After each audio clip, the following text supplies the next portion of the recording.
Fala galera, eu sou Igor Miranda e o papo da vez é com o Viper. E dessa vez não é só com um integrante ou com dois integrantes. Os 5 membros pararam para falar comigo a respeito de Timeless, novo álbum da banda, o primeiro de músicas inéditas em 16 anos, uma ocasião bem especial aí para a banda e para os fãs.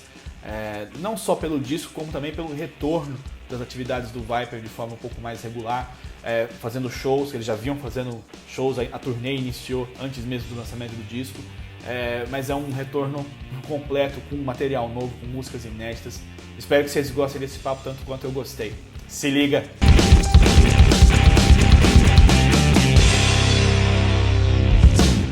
Mais uma vez, obrigado aí pelo tempo, pela disponibilidade de vocês. Como a gente vinha comentando, né, que a gente está podendo fazer essa entrevista depois, alguns dias depois que o disco foi lançado, então eu queria saber o quão satisfeitos vocês estão com esse disco e o que vocês conseguiram pescar aí de repercussão, de comentários da galera até o momento. Até agora, assim, tem sido muito legal, assim, a repercussão, os comentários das pessoas. Eu acho que estava todo mundo, sei lá, ansioso para ouvir esse disco, porque a gente já está com ele em gestação há muito tempo.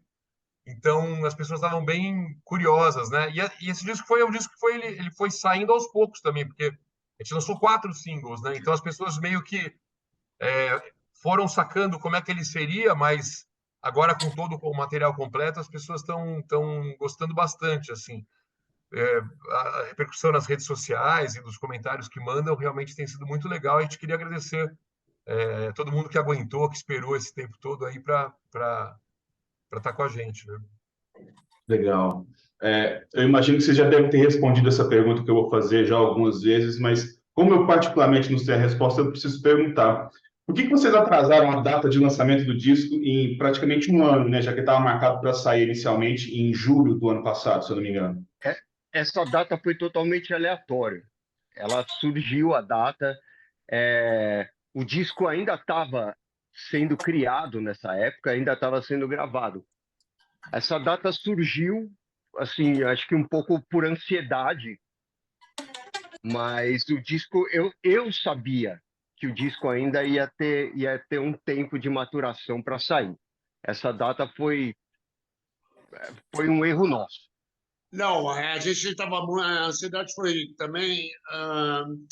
O fato também, talvez, pelo fato da pandemia, a gente quis adiantar, mas talvez tenha sido uma coisa que casou bem, porque as pessoas não podiam sair tanto na rua. Eu não sei, foi uma configuração de. Porque o trabalho já estava praticamente pronto. E o que a gente pôde fazer é que a gente percebeu que as pessoas estavam mais receptivas a viver uma nova vida e retornar, não, nova vida não, retomar a vida normal e talvez lançar antecipadamente, talvez não fosse uma boa ideia. Talvez fosse melhor aguardar um pouco mais, depurar um pouco mais o que foi feito e ter mais calma. Mas realmente a gente estava muito ansioso por lançar o disco. Ô Igor, mas as circunstâncias mundiais fizeram que a gente teve um gap, mas a gente não estava procrastinando, a gente não estava protelando. Foi uma coisa super natural. Deixar certo que não foi nem... isso, eu aqui, pegando o que o Pete falou, nunca a gente procrastinou. Mesmo com a data que não bateu com o lançamento, a data que a gente surgiu com ela, e o lançamento, a gente estava trabalhando, as músicas estavam nascendo, e eu achei que precisou desse processo todo para chegar onde a gente chegou agora. E também, Igor, eu não garganteio, a gente não garganteou, a gente simplesmente... Igor, só uma coisa também, assim, é que a gente, essa coisa da data ficou meio assim, mas, na verdade, acabou, por um lado, foi bom, porque como o disco foi sendo construído muito aos poucos, deu tempo, por exemplo, do Kiko, que estava entrando na banda no meio do processo, participar do disco inteiro e gravar os solos para o disco inteiro. Então, ao mesmo tempo que essa demora teve um lado negativo, de a gente ficar esperando, ansiedade e tal, foi bom porque o Kiko pôde participar mais do disco e pôde contribuir mais com as guitarras, né? Legal. Essa era a minha próxima pergunta, de certa forma, porque eu queria saber o quanto o Kiko conseguiu colaborar com esse disco, e considerando que ele está entrando numa banda já consolidada, uma banda de uma geração passada, uma banda já histórica, e assumindo uma vaga que foi do Ives, uma vaga que foi do Bariucci, uma vaga de peso, né? Então eu queria saber, primeiro, como ele conseguiu colaborar com esse disco, e segundo, como o quanto você conseguiu colocar o seu próprio estilo também nesse disco, considerando que já vem um trabalho de uma banda consolidada e nem sempre é tão fácil colocar a sua própria pegada num disco de uma banda já histórica, né? Bom, eu comecei gravando o solo do primeiro single, que foi a Under the Sun, né? E a gente fez o videoclipe faz mais ou menos um ano, um pouquinho mais de um ano que a gente gravou. Foi o primeiro single, né? Foi como minha apresentação, assim, como guitarrista da banda e tal. E logo na sequência eu gravei outros solos. Conforme a gente foi lançando singles, né? Eu fui gravando. Primeiro eu gravei o solo da Under the Sun. Depois eu gravei o solo da Freedom of Speech. Depois da Timeless. E, bom, apesar do disco ter demorado um bom tempo para sair, a gente foi lançando singles, né? E a gente já toca esses singles ao vivo já faz algum tempo. Então, o público já está um pouco familiarizado com essas músicas do disco novo. A banda também já está tocando esse repertório já com um entrosamento fantástico. E, bom, sobre colocar o meu estilo, eu curto tudo que os caras do Viper curtem, eu curto também. A gente tem mais ou menos a mesma escola, digamos assim. Fates Warning, muito metal oitentista, coisa até um pouco de repente, do pop ou do rock inglês, né? Também do lado do metal melódico, a gente curte bastante também, Malmsteen, todas essas coisas aradas aí dos anos 80. Não me engana. Falando do Kiko, ele tem uma mão direita para fazer um funkzinho também. Boa pra caramba. Valeu, Não, falando sobre o Kiko, é isso. E fora Completo. que ele Completo é a palavra. se revelou ainda um grande parceiro na guitarra base, apesar da grande tônica do Kiko ser o solo, shred, ele virou um parceiro na guitarra base comigo, nas bases, batera, bem sólido, guitarra e batera. Eu gosto muito de tocar com ele. Mas muito vamos bem, esquecer o Filipão também, obrigado, porque o Filipão tem aquela base também, né? Eu posso dizer, Igor, assim, que me dei muito bem assim com o Kiko, porque ele tem um estilo diferente do meu, né? Ele toca muito melhor para começar. Mas esse estilo assim ele não é um cara que toca, por exemplo, assim, aquela coisa rápida, mas só pela velocidade, né? Ele tem muita melodia também, então isso casa perfeito com o nosso estilo, né? Então eu vou mais para aquele lado mais rock and roll e tal, e ele vai desce além. Acho que combinou bastante para não ficar solos parecidos também, né? Cada um tem um estilo, então complementa do jeito bem legal. Eu vou te falar uma coisa. O Quaker, falou, tipo, tem guitarrista que é só pirulito, cara. Pirulito, o Kiko é aquele cara que enxerga a música por trás, entendeu? Que o cara sabe onde colocar o virtuosismo, mas sabe onde botar o ritmo. Isso é perfeito. Porque muita gente que toca só muito virtuosismo e não sabe o tempo. Por isso que eu falo, o Kiko Shred, ele completo. Valeu, Pete. Obrigado, Felipe, galera.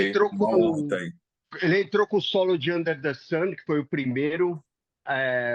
Meu irmão, o produtor do disco, pediu para ele fazer um solo, como ele estava entrando na banda, e depois ele começou a se encaixar. Acho que você gravou solo em todos os singles, foi isso, Kiko? Sim. Foi na Under the Sun, na Freedom, na Android. Uhum. Você tem uma participação muito legal na The War.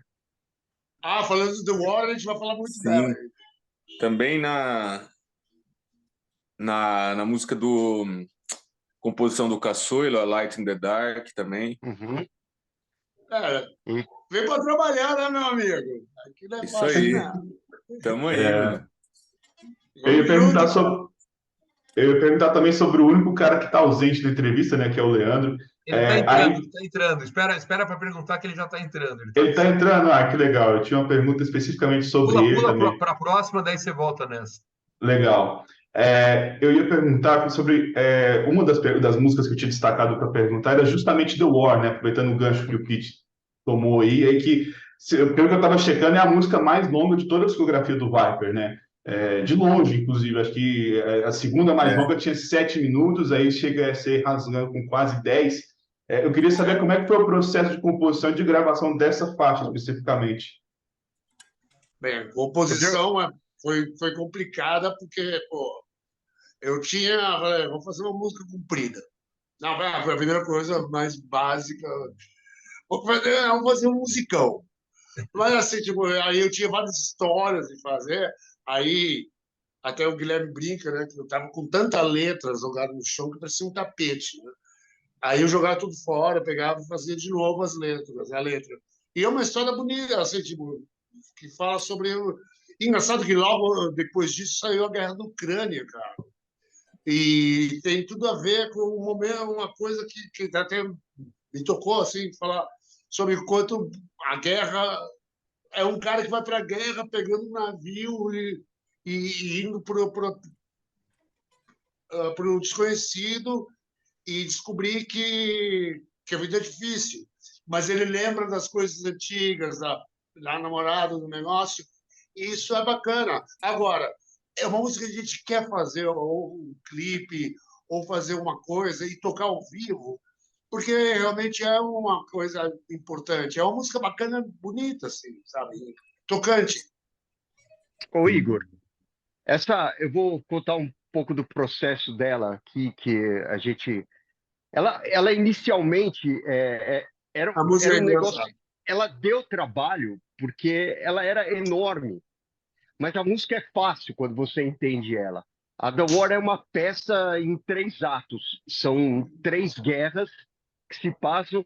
O começo é igual, o fim é igual e tem três atos no meio, né? E ela começou, na verdade, o Val e o Pedrão tentaram dar vida para ela, lembra? Lembro, Uma né? época. Essa música já existia desde a época que a gente estava fazendo o Hoje turnê com o mais. André Matos. O Pete tentou passar algumas vezes para a gente no estúdio e, assim, era difícil desde essa época. Era uma coisa O jeito de longa. eu explicar, não, o jeito que eu explicava a música era confuso, mas a música não era. Ele tinha essa música inteira tocada num teclado com bateria eletrônica. Mano, ninguém entendia o que ele estava. A gente só deu certo quando a gente entrou no estúdio, se furnou no estúdio e fomos trocando ideia, mas tudo fazia sentido. No final, o Pete sempre tem razão. Tudo Mas, fazia muito sentido. mas o legal é que as pessoas estão gostando muito dessa música. O vocal, não, todas as guitarras, mas tem que elogiar o Leandro, que também está demais essa música.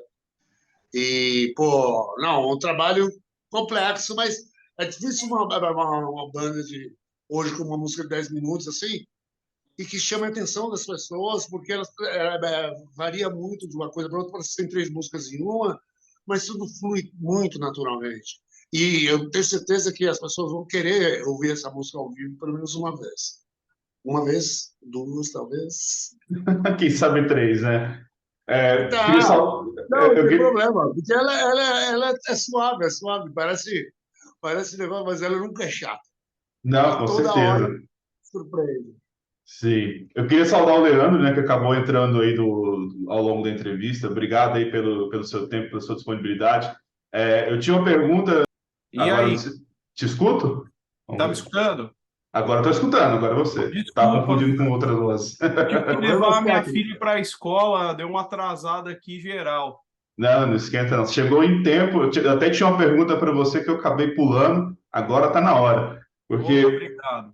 eu lembro de ter conversado contigo uns 5 anos atrás, quando vocês fizeram a edição do Viper Day. Ah, que Eu te legal. entrevistei, você estava meio que recém entrando na banda e você estava super entusiasmado. Eu lembro que, inclusive, nessa ocasião eu entrevistei você e o Felipe, você estava super empolgado com a possibilidade de lançar um disco, e o Felipe já estava meio ranzinhos, assim, quem sabe, vamos lá, vamos ver. E você, assim, pô, eu quero ter um registro com o Viper, né? E desde então você sempre se mostrou um cara muito respeitador do legado do Viper, uma pessoa que quis integrar todo esse processo. Então eu queria saber, especialmente de você, até para fechar um ciclo de 5 anos aí, desde quando você me falou que estava querendo gravar um disco com o Viper, até agora que temos um disco do Viper, eu queria saber qual que é o seu sentimento com relação a esse disco, como é que está a sua... enfim, agora que o disco saiu, como é que está seu coraçãozinho nesse sentido? Obrigado, Igor. Ótima pergunta. Cara, para mim é uma honra, cara. O Viper é uma banda icônica, é uma banda que tem história. E antes disso, eu sempre fui muito fã do Viper. Então, para mim, assim, só de estar com esses caras no palco, para mim já é uma grande honra, assim, toda vez até... Será que isso é verdade? Vou me beliscar aqui para ver se é verdade que está acontecendo. Cara, tipo, história meio que, sabe, do Rockstar, do filme Rockstar. Às vezes eu passo um filme na cabeça, né? E o Viper tem uma história muito bonita, né? E ao mesmo tempo uma banda muito original, né? E a gente, quando o disco começou a tomar forma, para mim começou a cair a ficha, assim. Falei, caramba, meu, vai acontecer, vai acontecer. E quando o Guilas começou a pegar as músicas do Pete, né? Que a gente já tinha as músicas do Felipe já na pré-produção, né? E quando tudo começou a tomar forma, cara, eu tô muito feliz, cara. Posso te falar que é um sonho realizado, de dever cumprido, com uma banda que fez muita história e que faz parte da minha vida também, como fã. Posso falar só um adendo? Pô, mas você também faz parte da nossa história. Sim. Então, sabe, 5 anos, não é um ano. Você não chegou caindo de paraquedas. Então, e tem uma responsa, né? E tem uma responsa. Tem uma responsabilidade grande, né? Assim, porque foi o primeiro disco depois também da morte do André, e a gente tinha saído daquela turnê.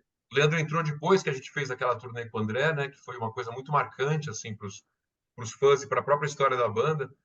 Então, o Leandro está nesse disco, assim, eu acho que coroa essa participação dele de uma maneira muito, muito legal, e era uma necessidade que a gente tinha de mostrar que o Viper não vivia só do passado, né? E a gente precisava ter um vocalista à altura do André, a gente não poderia lançar um disco depois de uma turnê daquela e depois de toda a carreira da banda, a gente lançar um disco mais ou menos, né, tal. Então, o time, acho que tinha que ter um time muito, muito forte mesmo. Então, a chegada assim do Leandro e do Hugo, principalmente, desculpa, do Kiko, da saída do Hugo e da entrada do Kiko, essa chegada desses dois caras, como se time fosse assim, formado, sei lá, né? Tem uma seleção assim, né? Brasil, tal, seleção Brasil, de repente chegam 2 caras super jovens e detonando. Tem um Messi aqui, pô.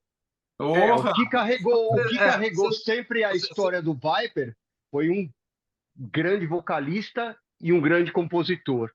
Então eu acho que hoje e um grande baterista também, pô. Eu sei, mas o que carregou a história mesmo sempre foi ter um grande vocalista, como foi o André e o Pete, como foi o Pete e hoje em dia nós temos aqui o Leandro e o Pete, essa nova receita que dá a gente certo. tem uma matéria, cozinha tranquila, composição boa, dois guitarristas maravilhosos, e o Leandro que está marcando a sua presença, porque é sempre legal lembrando do André, mas, pô, a história do Leandro já está consolidada, já. Então, pô, todo o amor que eu tenho pelo André e pelo legado que ele deixou, não só no Viper, como em outras bandas, agora era do Kiko. Do Kiko não, do Leandro, pô. E legal também, né, Igor, assim, só lembrar também que essa ideia de ter também o Pete cantando em algumas músicas, né, que remete um pouco àquela fase mais do Evolution, né? E ao vivo a gente tem o Pete canta algumas músicas junto com o Leandro, então a gente está com uma dinâmica assim muito legal que faz jus assim, que respeita, né, e homenageia também toda a carreira do Viper, né, com essa Poxa, dualidade, bacana. essa dinâmica entre os Eu dois acho que vocalistas. isso é uma dos pontos fortes até da formação nova, o Pete ter voltado a cantar. A gente está nessa sinergia que a banda tem, eu acho que é essa sinergia que a gente tem entre nós cinco, eu não vi nas outras formações, né? Na formação anterior, né? Com todo respeito ao Hugo, né? Que fez um excelente trabalho, mas eu acho que o Kiko vestiu o manto do Viper e puxou esse barco ainda mais para frente, né? Acho que isso faz total diferença. Não adianta 4 tá puxando de um lado e outro tá puxando ao contrário. Então, faz toda a diferença. Não é cabo de guerra, pô. O Kiko, todo mundo na banda canta, mas alguns são mais tímidos. O Kiko é meio tímido para cantar. Aí eu fico instigando, cara. Aliás, esse disco tem uma particularidade, né? Todos da banda, menos o Kiko, cantaram no disco. O Felipe canta um trecho na Echoes, o Gilas faz alguns trechos na The Android, na Vitright. Você também faz. Eu Thaís, canto e o Pete Thaís. também. Thaís, né? Tem algumas coisinhas. Tá a Natasha que canta, né? Então, a Natasha. Então é um disco, Sim. cara, um disco meio que coroa, assim, acho que toda a história do Viper, assim, passa por todos os estilos que o Viper fez, tirando Tem Pra Todo Mundo, né? Que é um excelente disco, mas...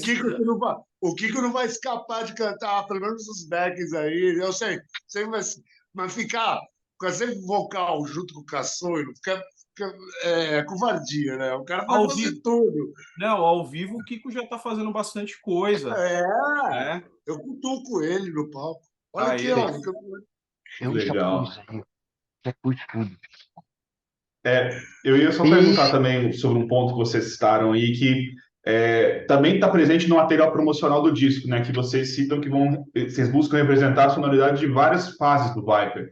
E a gente percebe isso enquanto a gente escuta, né? Apesar de ser um disco também que está fincado no momento atual, ele é um disco que homenageia várias etapas ali do Viper, até, na minha opinião, até o Tem Pra Todo Mundo tem um pouquinho ali, sabe? Tem um pouco de Commemoration, tem de tudo ali. Então, eu queria saber, primeiro, se isso foi algo premeditado, se vocês tinham essa intenção de fazer essa homenagem, e se já está até respondido, a gente pode explorar, mas eu queria saber também se fazer o disco em processos, igual vocês comentaram que vocês estavam fazendo, que não foi assim, vocês se trancaram no estúdio em 2 semanas e fizeram o disco. Não, foi um processo longo. Se isso também colaborou para que tivesse várias sonoridades, na opinião de vocês. Não teve, nada foi intencional. Na verdade, quando a gente tinha as primeiras músicas em pré-produção, e quando eu entrei com o Pete em estúdio, não tinha nada. Não existia. Elas foram nascendo uma por uma de forma meio... Sim, tanto que não existia o plano do Pete cantar uma música até então. Ou da Natasha cantar uma música.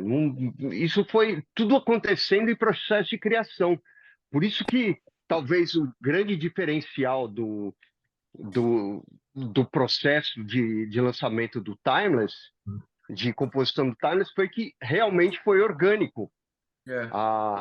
A gente foi para estúdio realmente, foi trabalhar nas músicas dia após dia, em pré-produção, mudando coisas, pegando as letras que o Pete tinha escrito em casa, tinha um mar de letra, a gente teve que entrar, tipo carta. Lembra a carta dos Trapalhões? Na The War. Carta da Xuxa. Não, começou com Under Sun e Timeless. Depois aí vai lá, tem mais uma. Então vai lá. Cara, foi uma avalanche de inspiração que fez esse disco estar sendo tão bem avaliado. As pessoas estão gostando mesmo, porque traz muito do passado do Viper, muito do passado do heavy metal, muito do futuro, que o mais importante é o futuro.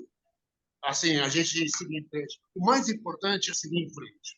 A gente tem que pensar muito com respeito ao passado, mas a gente não pode ficar preso como se fosse uma corrente, uma bola, no que a gente já fez. Mas reverenciar o que nós fizemos e aproveitar o que nós aprendemos. Isso é importante.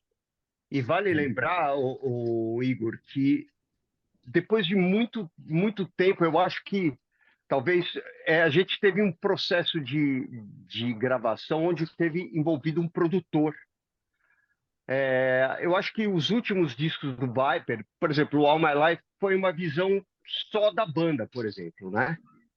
E aqui a gente teve a oportunidade de trabalhar com o Maurício Sersósimo. Alguém que bota ordem, né? Não, alguém que enxerga, alguém que enxerga as coisas que a gente, como músico, não consegue enxergar na música. Então, o processo essa parte de trabalhar com um produtor foi muito importante também para que esse disco seja tão bem sucedido quando está sendo. Peraí, Guilas, desculpa. Foi a Natasha que passou aí, porque ela não aparece. Ela não quer aparecer, a Natasha, ela é tímida aqui. Eu acho que uma coisa legal também, eu acho que ela é uma coisa assim, normalmente quando você compõe ou quando você cria alguma coisa assim, você é um sentimento até um pouco reverso, assim, você só percebe que aquela coisa aconteceu depois que o negócio está pronto, né? Então essa coisa que as pessoas estão falando, o disco é inspirado no tempo, o disco é, não sei, claro, o nome Timeless diz um pouco sobre isso, é uma coisa atemporal. Mas essa coisa das referências das músicas, a gente começou a se perceber depois que elas estavam ficando prontas, porque elas não eram assim, agora vamos fazer uma música Evolution, agora vamos fazer uma música Theatre of Fate. As músicas são feitas assim porque as músicas foram feitas pela gente lá atrás. E a gente continua fazendo sendo as mesmas pessoas, apesar das mudanças do tempo, né? Então, acho que isso contribui também para... Isso contribui também para... Desculpa, trocar os músicos assim num negócio de encaixar tão bem. Sabe? Então, assim, o Pete, apesar do Pete ter mudado como pessoa, como tal, ele ainda é o Pete que fez Live for the Night, ou que fez como a Rage. Então, e eu da mesma forma também com as músicas que eu fiz antigas. Então, não dá para você fugir do seu passado, então, mas ao mesmo tempo você quer fazer uma coisa nova. Então, as músicas têm esse olhar para o passado, mas elas têm um olhar para o futuro também. E acho que isso faz o disco ser timeless. Porque ele combina as duas coisas. E uma coisa da produção também, que a produção está muito moderna, né? O som está muito atual. Você poderia ouvir uma banda, a sonoridade poderia ser de uma banda que você ouve hoje, sei lá, de uma banda americana, ou uma banda britânica, ou alemã não tanto, mas hoje assim, né? Então, o som torna o disco atual, mas o nosso repertório, a nossa história, torna o disco atemporal, né? Então, assim, isso tudo é uma coisa que foi muito espontâneo, muito pura, assim, muito verdadeira, assim, porque não teve um planejamento. Não fica preso ao estereótipo. Não teve um planejamento. Vamos fazer uma música de tal estilo, né? As músicas foram saindo desses estilos porque eles são o que a gente foi acumulando ao longo de 38 anos de carreira, né? Então, assim, é um reflexo, né? Eu acho que, eu não sei porque as pessoas se surpreendem tanto com isso. Desculpa, eu vi alguém me mandou uma mensagem, negócio. Pô, o Viper lançou esse disco, está demais. Espero que eles durem mais 30 anos. Tempo pra caramba. Bom, eu tenho que liberar vocês, então eu queria fazer só uma última pergunta breve com relação ao futuro, né? Queria saber o que vocês têm planejado para a divulgação desse disco, quais são os próximos planos do Viper com relação a shows, com relação a outros projetos, com relação a outras formas de promoção desse álbum, né? Porque agora que ele está no mundo, agora tem que botar na estrada para divulgar, né? Então eu queria saber o que vocês têm planejado com relação aos próximos meses aí do Viper. DVD, bastidores, shows.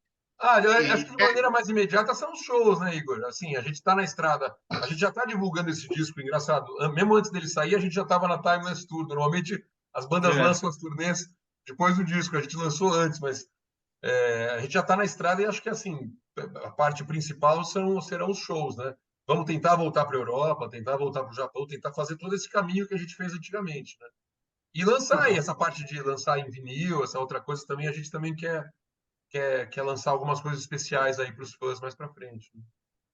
Como Legal. faz parte do Viper, o Igor, tudo vai acontecer durante o processo aqui. Como foi o Timeless, eu acho que tudo vai nascer. Eu gostaria de fazer um DVD live ou um CD live com essa formação, para coroar essa formação. É um plano que eu estou lançando aqui. Não vou botar data dessa vez, sem ansiedade, mas é um plano que eu gostaria um plano que eu gostaria de realizar. Opa, Fala de Manaus, não. Quem sabe o Maurício Serzósimo vem para o Brasil e ele consegue captar um show assim de um jeito bem legal. Pô, Não, legal, eu quero galera. captar essa formação forever, sabe? Tipo, marcar essa retomada que nós temos agora, e depois de um tempo, tanto tempo são difíceis, a gente tem que valorizar o Leandro, o Kiko, o Felipe, eu, o Guilherme, todas as pessoas que participaram, o Val, parece o Maguila, né? Falando aquelas coisas. Eu quero nascer. Pô, o Nando, e quem mais? Pô, o Dani Matos, que participou do disco também. O Fábio Ribeiro, Natasha. A Natasha, pô. Todo mundo tá Demais. junto e misturado, meu amigo. Aqui é Viper.